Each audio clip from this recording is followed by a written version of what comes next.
Hello guys, അസ്സാം വലൈക്കും, നമസ്കാരം. എല്ലാവർക്കും സുഖമാണെന്ന് കരുതുന്നു, സുഖത്തിനായി പ്രാർത്ഥിക്കുന്നു. അപ്പോൾ ഇന്നത്തെ ദിവസത്തിൻ്റെ പ്രത്യേകത എല്ലാവർക്കും അറിയാമല്ലോ. ഇന്ന് നവംബർ 14 ശിശുദിനാണ്. നമ്മുടെ ജവഹർലാൽ നെഹ്റുവിൻ്റെ ജന്മദിനമാണല്ലോ നമ്മൾ ശിശുദിനായിട്ട് ആചരിക്കുന്നത്. 1889 നവംബർ 14 നമ്മുടെ ചാച്ചാജി ജനിച്ചത്. അപ്പോൾ ഇന്ന് എല്ലാ സ്ഥലങ്ങളിലും ശിശുദിനായിട്ടാണ് ആചരിക്കുന്നത്. അപ്പോൾ ശിശുദിനം എന്ന് പറയുമ്പോൾ നമ്മുടെ ചാച്ചാജിക്ക് ഏറ്റവും ഇഷ്ടമുള്ള ഒരു വിഭാഗമാണ് കുട്ടികൾ. എപ്പോഴും കുട്ടികളെടുത്ത് നല്ല സ്നേഹത്തോടെ ആണ് ചാച്ചാജി പെരുമാറിയിട്ടുള്ളത്. അപ്പോൾ നമ്മളും എന്താ പറയുക, കുട്ടികളോട് എപ്പോഴും നല്ല സ്നേഹത്തോടെയും കരുണയോടെയും പെരുമാറുക. ഇന്ന് ഞങ്ങളുടെ സീഡ് അക്കാദമിയുടെ ശിശുദിനത്തിൻ്റെ ആഘോഷം എന്താണെന്ന് വെച്ചാൽ, ഞങ്ങൾ ഒരു അംഗനവാടിയിൽ പോയി കുട്ടികളുമായിട്ട് കുറച്ച് നേരം നമ്മുടെ നല്ല നിമിഷങ്ങളൊക്കെ ഉണ്ടാക്കുക, കുട്ടികൾക്ക് എന്തെങ്കിലും ഒരു സമ്മാനങ്ങളൊക്കെ കൊടുക്കുക എന്ന ഉദ്ദേശത്തോടെയാണ് ഞങ്ങൾ ഇന്ന് ശിശുദിന ആചരിക്കുന്നത്. അപ്പോൾ വേറൊരു പ്രത്യേകത എന്താണെന്ന് വെച്ചാൽ, നവംബർ 14 ശിശുദിനെങ്കിലും പിന്നെ ലോക ശിശുദിനം നവംബർ 20 അതിൻ്റെ കാരണം എന്താണെന്നൊന്നും എനിക്കറിയില്ല. അപ്പോൾ അത് അറിയാവുന്നവർ ഒന്ന് കമൻറ്റ് ചെയ്യണം കേട്ടോ. അപ്പോൾ ഓക്കെ, ഞങ്ങളുടെ അംഗനവാടിയിലൊക്കെ പോയിട്ട് നമ്മുടെ പഴയ നമ്മളൊക്കെ പണ്ട് അംഗനവാടിയിലൊക്കെ പോയിട്ടുണ്ടാവുമല്ലോ, ആ ഓർമ്മകളൊക്കെ ഒന്ന് തിരികെ കിട്ടുമോ നോക്കാം. അപ്പോൾ ഓക്കെ, എല്ലാവർക്കും ഒരിക്കൽ കൂടെ ശിശുദിനാശംസകൾ നേരുന്നു. ബാക്കിയൊക്കെ വീഡിയോയിൽ കാണാം. ഓക്കെ, അപ്പം ഞങ്ങൾ പിന്നെ റോസാപ്പൂക്കെ ആയിട്ട് അംഗനവാടിയിലേക്ക് പോവാണ്. റോസാപ്പൂ കാണുമ്പോൾ തന്നെ നമ്മുടെ ചാച്ചാജീനെയല്ലേ നമുക്ക് എല്ലാവർക്കും ഓർമ്മ വരിക. കീശയിൽ റോസാപ്പൂക്കളുമായിട്ട് പുഞ്ചിരി തൂക്കി കുട്ടികളോട് വളരെ സ്നേഹത്തോടെ പെരുമാറുന്ന നമ്മുടെ ചാച്ചാജി. നമ്മൾ ഫോട്ടോയിലൊക്കെ കാണലില്ലേ, എപ്പോഴും ചാച്ചാജിയുടെ കീശയിൽ ഒരു റോസാപ്പൂ കാണും. അപ്പോൾ ഓക്കെ, നമുക്ക് ബാക്കി ഞാൻ അംഗനവാടിയിൽ പോയിട്ട് കുറച്ച് കുട്ടികളെ അവിടെ ഉള്ളൂ, എന്തായാലും ഉള്ള കുട്ടികളൊക്കെ കാണിച്ചു തരാം. ഓക്കെ,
ഗുഡ് ബോയ് അല്ലേ 1 2 3 start watermelon watermelon papaya papaya chiku orange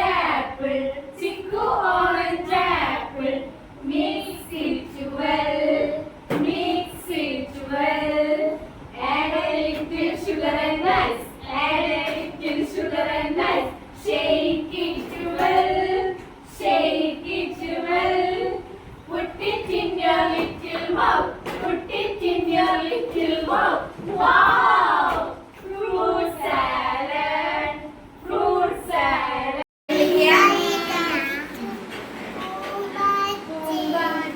ഒച്ചല്ലേ വിളിക്കേ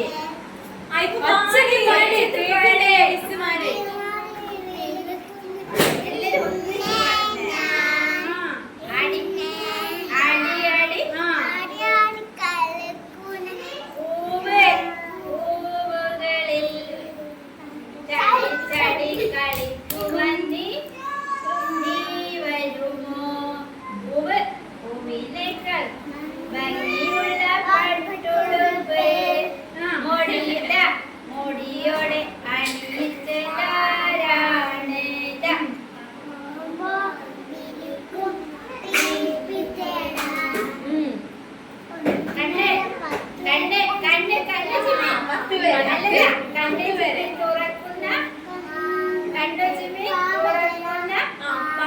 ഇന്ന് കുറച്ച് സമയം നമ്മളെ മക്കളെ കൂടെ ഒക്കെ ചെലവഴിച്ചു. മക്കളാണ് ഇരിക്കുന്നത്, രണ്ടുപേര് പുറത്തുണ്ട്.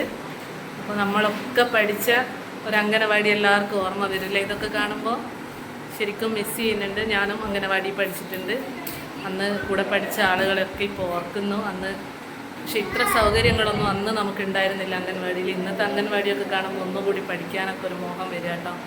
പിന്നെ ഇനി അങ്ങോട്ട് നമ്മുടെ ഫീൽഡ് ഇതാണല്ലോ, കാരണം നമ്മൾ ടീച്ചേഴ്സ് ട്രെയിനിങ് ചെയ്തുകൊണ്ടിരിക്കുന്നതുകൊണ്ട് ഇനി അങ്ങോട്ട് ഇതാണല്ലോ നമ്മുടെ ഫീൽഡ്. അപ്പോൾ ഇനി കുട്ടികളുമായിട്ടാണ് നമ്മൾ കൂടുതലായിട്ട് അറ്റാച്ച് ചെയ്യേണ്ടത്. അപ്പോൾ ഓക്കെ, ഇനി അടുത്ത വീഡിയോയുമായി ഉടൻ തന്നെ വരും. എല്ലാവരും വീഡിയോ കണ്ട് സപ്പോർട്ട് ചെയ്യണം. Okay, thank you.